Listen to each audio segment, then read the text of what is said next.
उस युद्ध का वर्णन शब्दों में कैसे करें।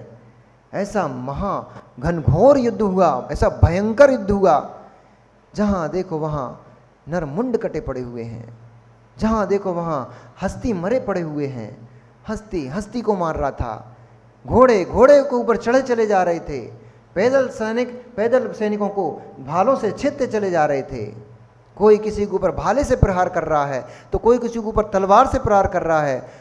ऐसा भयानक युद्ध। और माली सुमाली माल्यवान तीनों ने ऐसी कमाल संभाली युद्ध की कि इंद्र की सेना को छत विच्छित कर दिया, खदेड़ दिया। इस दृश्य को देख करके माली गर्वित होता हुआ इंद्र के ऊपर गर्जना लगाता है, हे दुष्ट इंद्र, अरे धूर्त पुरुष, अपने आप को देवों का स्वामी इंद्र कहता है, अभी माली को देखकर कहां छुपा पड़ा है, बाहर निकल। लगता है तेरी माता ने तुझे दूध का पान नहीं कराया है, इसलिए तो सैनिकों के पीछे छुपा पड़ा है।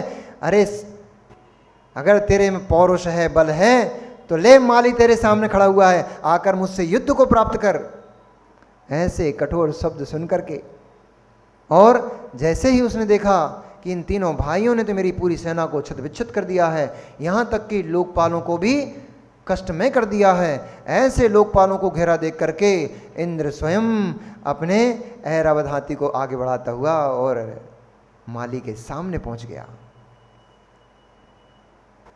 और जैसे ही इंद्र माली के सामने आया, तुरंत ही माली ने अपने तरकस से भिंडी अस्त्र को निकाला और भिंडी अस्त्र निकाल करके तुरंत ही उसे इंद्र के ऊपर दे मारा। और उस भिंडी अस्त्र से इंद्र के माथे में जो चोट लगी, उससे तुरंत ही वह मूर्छा को प्राप्त होने लग गया, गोल गोल घूमने लग गया। तब माली ने कहा, मैंने तो सुना था इंद्र बहुत योद्धा है, मैंने तो सुना था इंद्र बहुत बलवान है, अरे ये तो एक सैनिक से भी कमजोर निकला, मेरे एक छोटे से बाण का प्रहार नहीं सहन कर पाया, ये क्या मुझसे लड़ाई करेगा, जा घर जाके छिप जा, मैंने तुझे अभयदान दिया। अपनी मूर्छा को संभालते हुए इंद्र क्रुद्ध हुआ और उसने तुरंत ही अपनी गदा को उठा करके और फेंक कर माली के ऊपर प्रहार किया। उस गदा का प्रतिकार करते हुए माली ने ऐसा अस्त्र चलाया जिसमें बहुत सारी चट्टानें निकलती थी, उस चट्टानों से पड़े हुए अस्त्र ने उस गदा को ध्वस्त कर दिया। फिर माली ने एक अस्त्र निकाला जिसका नाम था नागपाश अस्त्र, और उस नागपाश को उसने इंद्र के ऊपर छोड़ दिया। पर इंद्र भी विद्याओं का स्वामी था, विद्याधर था वो भी, और बहुत वास्तव में बहुत योद्धा था वो। उसने उस नागपाश अस्त्र का तोड़ जानता था। उसने तुरंत ही गरुण अस्त्र निकाला और उस नागपाश के ऊपर गरुण अस्त्र छोड़ दिया। गरुण को देख करके नाग तुरंत ही मूर्छित होकर गिर गया और वह अस्त्र खाली चला गया। अब शिकारी का बार खाली चला जाए तो और ज्यादा घातक हो जाता है।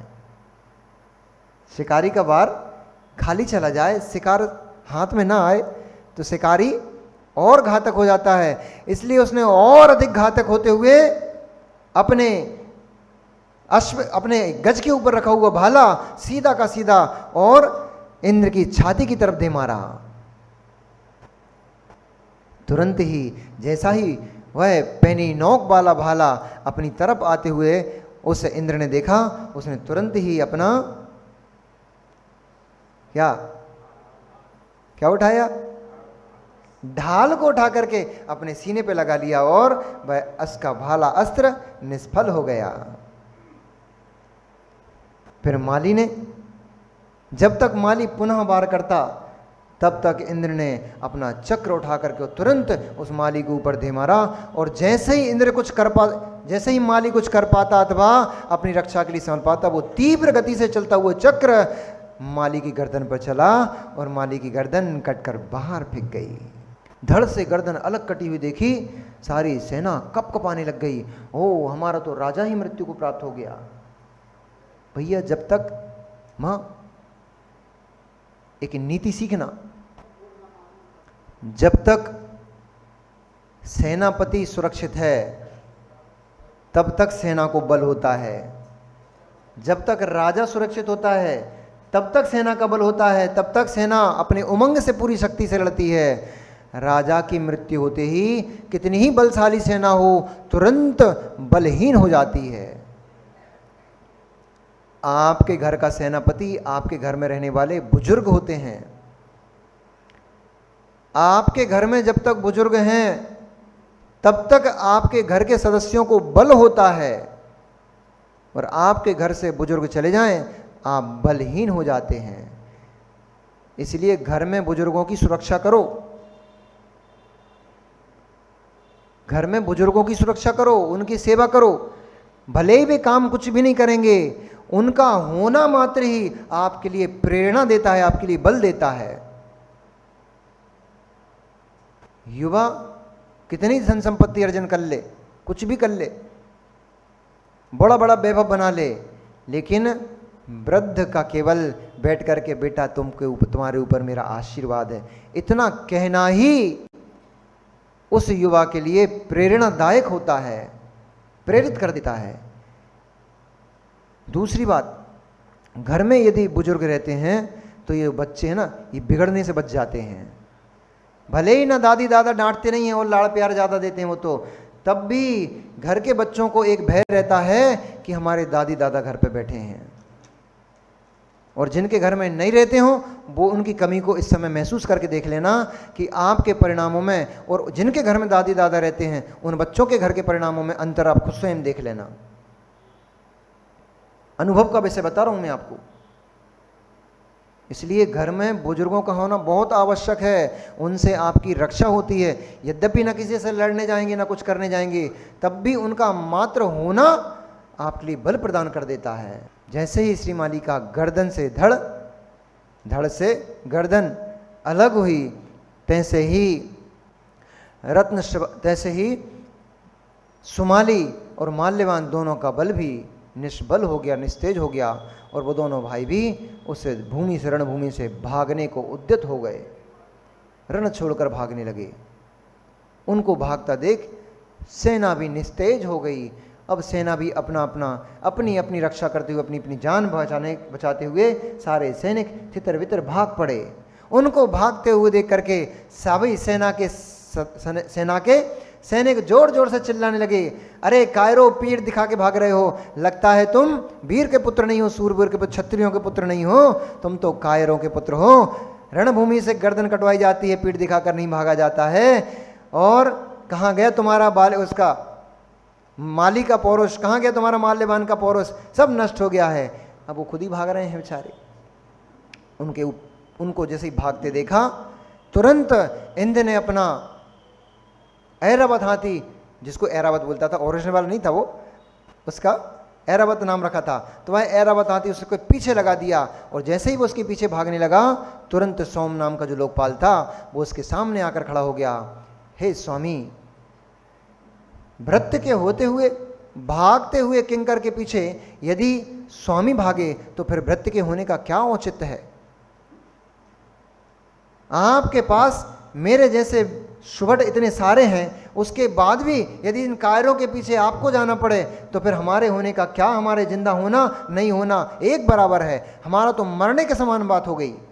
इसलिए आपको इस कायर के पीछे भागने की आवश्यकता नहीं है। मैं इसे अभी आपके सामने बंदी बना कर लाता हूं और आपके चरणों का दास बनाता हूं। ऐसा बोलकर और सोम नाम का लोकपाल उस सुमाली के पीछे लग गया।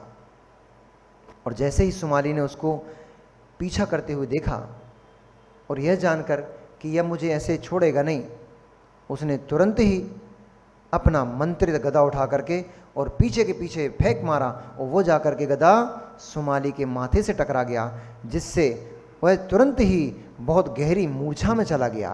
और इतनी ही देर में वह सुमाली माल्यवान अपनी सेना और अपने जो भी परिजन बचे हुए थे उनके साथ भागता हुआ, जो पूर्वजों ने देवताओं के द्वारा पाताल लंका प्राप्त की थी। एक तो लंका दी थी यक्षों ने, एक पाताल लंका दी थी। तो उससे पाताल लंका, चूंकि मैंने उसका वृत्तांत कहा नहीं, आपको सुनाया नहीं बीच में, क्योंकि समय अभाव के कारण मैं बहुत सारी स्थितियां छोड़ते जा रहा हूं, कहानियां को छोड़ते जा रहा हूं, पर मैं छोटे छोटे से माध्यम से उसको बीच में ले आता हूं। तो वो पाताल लंका उसके पूर्वजों को, सुमाली के पूर्वजों को मिली हुई थी और उसकी बहुत सारे राक्षस देव रक्षा करते थे, इसलिए वह पाताल लंका में समुद्र के नीचे वह जा करके और छिप कर वहाँ रहने लग गया। बहुत समय जब व्यतीत हो गया और जब शत्रु पक्ष भी मंद हो गया, क्योंकि शत्रुओं को, हारे हुए शत्रु से कोई प्रयोजन नहीं होता है। सूरवीर जो योद्धा होते हैं, क्षत्रिय योद्धा जो होते हैं, वे हारे हुए शत्रु के ऊपर फिर वापस से प्रहार नहीं करते हैं। अब उसको जीत ही लिया है, उसकी सारी लंका हमने छीन ही ली है, लंका छिन गई, क्योंकि अब जो लंका के मालिक थे, एक मृत्यु को प्राप्त हो गया, दो भाग गए, तो लंका इंद्र ने जीत ली। जब उसकी लंका ही जीत ली, उसका राज्य ही जीत लिया, अब उस भगे हुए छिपे हुए व्यक्ति से मुझे क्या प्रयोजन है, ऐसा सोच करके इंद्र भी शांत हो गया। इधर जब लंका को रावण नहीं, इंद्र ने जीत लिया, तो एक राक्षस विद्याधर वैश्रवण नाम का राक्षस विद्याधर था। उस राक्षस विद्याधर पर इंद्र बहुत प्रसन्न रहता था। वैश्रवण नाम का विद्याधर था, उस विद्याधर पर राक्षस ये इंद्र बहुत प्रसन्न रहता था, इसलिए उसको आमंत्रित किया और आमंत्रित करके उसको कहा कि हे मित्र, चूंकि लंका राक्षसों की नगरी है और तुम स्वयं भी राक्षस वंश से हो और मेरा तुम पे अत्यंत तीव्र प्रेम वात्सल्य है, इसलिए लंका का स्वामी मैं तुम्हें अधिष्ठित करता हूँ। उसने तुरंत ही, अब लंका जैसी नगरी किसी को मिल रही हो तो कोई छोड़ेगा क्या? भले ही अपने वंशज की थी तो क्या, राज करने को मिल रहा है। ये राजगद्दी बड़ी खतरनाक चीज होती है। ये राजगद्दी अपने भाई का गर्दन भी भाई के हाथों से कटवा डालती है। माँ ने भी बेटों को मार डाला राज के चक्कर में। सुनी है सबने कहानी। अब चल, इसलिए ये शासन, ये राज्य व्यवस्था बहुत ही गड़बड़ वस्तु है, कुछ भी करा सकती है। तो वैश्रवण ने लंका का राज स्वीकार किया और इंद्र का अपने ऊपर बहुत भारी उपकार माना कि आपने मुझे लंका का राजा बनाया। उसका वहाँ पर राज अभिषेक हुआ। फिर उसके बाद वैश्रवण लंका का राजा हो गया और माली के हाथ से जो परंपरा से चली आ रही, जो युगों युगों से जो राक्षस वंश में चली आ रही थी, जिसका राज्य मेघ वाहन के बाद सभी राक्षस राजा एक के बाद एक करते आ रहे थे, वह राज्य उनसे छिन गया और वे लंका राक्षसों से रहित हो गई। यद्यपि राक्षस के हाथ में तो थी, पर उसका मालिक वह वैश्रवण नहीं, उसका स्वामी तो इंद्र था, जो कि देव संज्ञा को प्राप्त था, विद्याधर था। सुमाली भोग संपदा को तो प्राप्त हुआ, लंका पाताल लंका में जाकर के सभी सुखों को तो प्राप्त हुआ, लेकिन उस सुख से उसको तृप्ति और सुख की अनुभूति नहीं होती थी, क्योंकि उसका मन तो हमेशा लंका में लगा रहता था। इसलिए बहुत समय बीत जाने पर उसकी लंकापुरी, अलंकारपुरी लंका में,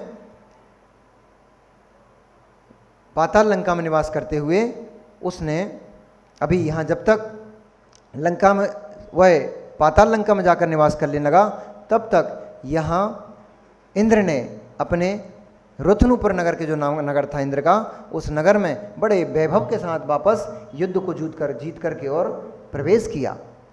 अब युद्ध को जीत कर आएंगे, शत्रु को मार कर आएंगे, तो उत्सव तो होते ही हैं। कोई अच्छा काम होता है, कोई बड़ा काम होता है, तो फिर उत्सव तो मनाया जाता है। इसलिए वहाँ रत्नगर नगर में जैसे ही इंद्र का प्रवेश होना सुना, लोगों ने पूरे नगर को बंधनवार और तोरण दौरों से सजा दिया। उसके सारे नगर की साफ सफाई हो गई और सारे नगर में जहाँ तहाँ जहाँ देखो वहीं गली गली में, नगर नगर में सब तरफ चारों ही ओर केसर और चंदन से मिश्रित जल का सिंचन करा करके पूरी नगरी को सुगंधित बना दिया गया। हर मार्ग पे जहाँ जहाँ से वह इंद्र नगर में प्रवेश करने वाला था, उस हर मार्ग को फूलों की मोटी मोटी चादर से सुशोभित कर दिया गया।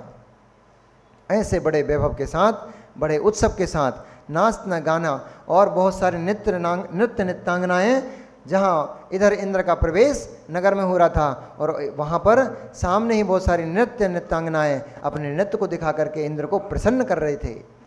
जीते हुए इंद्र को आकर के देखकर नगरवासी बहुत हर्षित थे। कोई इंद्र के मुख को देखकर प्रसन्न हो रहा था, कोई चाहता था कि इंद्र हमें आश्वासन दे, थोड़ा सा हमें सहारा दे दे, इसलिए हाथ उठाकर खड़े हुए थे। तो किन्हीं को इंद्र अपने हाथों से स्पर्शित कर करके संतुष्ट कर रहा था, किसी की तरफ मुस्कुराहट देख करके उनको संतुष्ट कर रहा था, किसी की तरफ हाथ को हिला करके संतुष्ट कर रहा था, तो किसी को पुष्प आदि फेंक करके संतुष्ट कर रहा था, किसी को अपने गले में पड़ा हुआ हार तोड़ करके फेंकते हुए। ऐसे वह इंद्र सभी प्रजा को संतुष्ट करता हुआ और नगर में भव्य प्रवेश को प्राप्त हुआ। और उस नगर में जाकर वह पुनः अपने बड़े वैभव विशाल संपत्ति के साथ वह सुखपूर्वक रहने लगा। इधर पाताल लंका में जो सुमाली था, उस सुमाली ने अपनी पत्नी के साथ भोगों को भोगते हुए और एक पुत्र को जन्म दिया जिसका नाम था रत्नश्रवा। उस पुत्र का नाम था रत्नश्रवा। धीरे धीरे वह रत्नश्रवा भी वृद्धि को प्राप्त हुआ और वह रत्नप्रभा साक्षात ऐसा लगता था जब बड़ा हो गया, अब कहानी शॉर्ट करना पड़ेगी ना, समय हो गया, तो जैसे जैसे वह रत्नश्रवा वृद्धि को प्राप्त होता जाता था वैसे ही उनके माता पिता को बहुत संतोष होता जाता था कि निश्चित ही ये रत्नश्रवा हमें अवश्य लंकापुरी को वापस दिला के रहेगा। और रत्नश्रवा को उसकी माँ अक्सर ये कहानी सुनाती रहती थी कि तुम्हारे शत्रुओं ने तुम्हारे बाबा की हत्या करके और हमसे लंकापुरी को छीन लिया है, हमारा मन तो सिर्फ लंकापुरी में ही रहता है, इसलिए हे पुत्र हमें उस लंकापुरी को वापस प्राप्त करना है।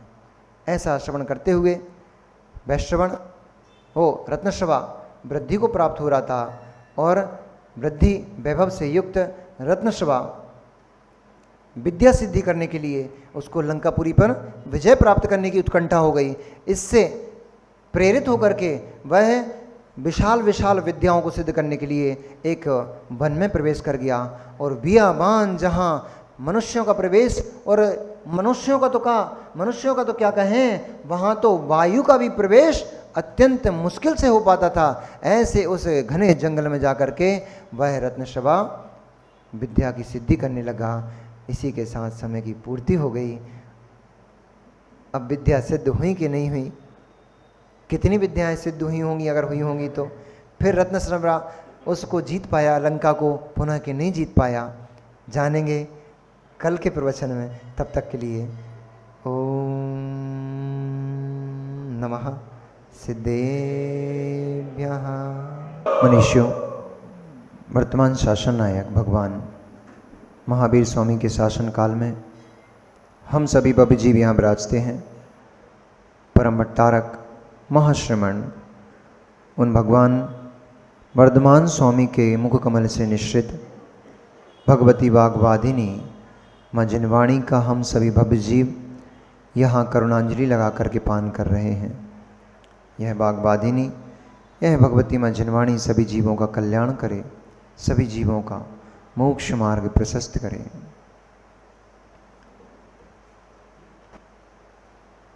मिली हुई संपत्ति का सदुपयोग करना चाहिए, दुरुपयोग नहीं करना चाहिए, क्योंकि मिली हुई संपत्ति जाने किस जन्म के पुण्य के संयोग से मिली है और जाने उसके लिए कितना कितना पुरुषार्थ किया था, तब जाकर के वह संपत्ति आपके हाथ में आई है।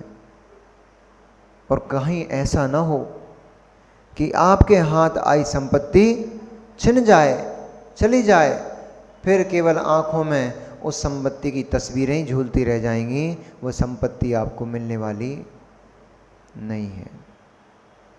ये इंद्रिय भोग, ये मान सम्मान, ये मनुष्य पर्याय, ये व्यर्थ में नहीं मिली है आपको।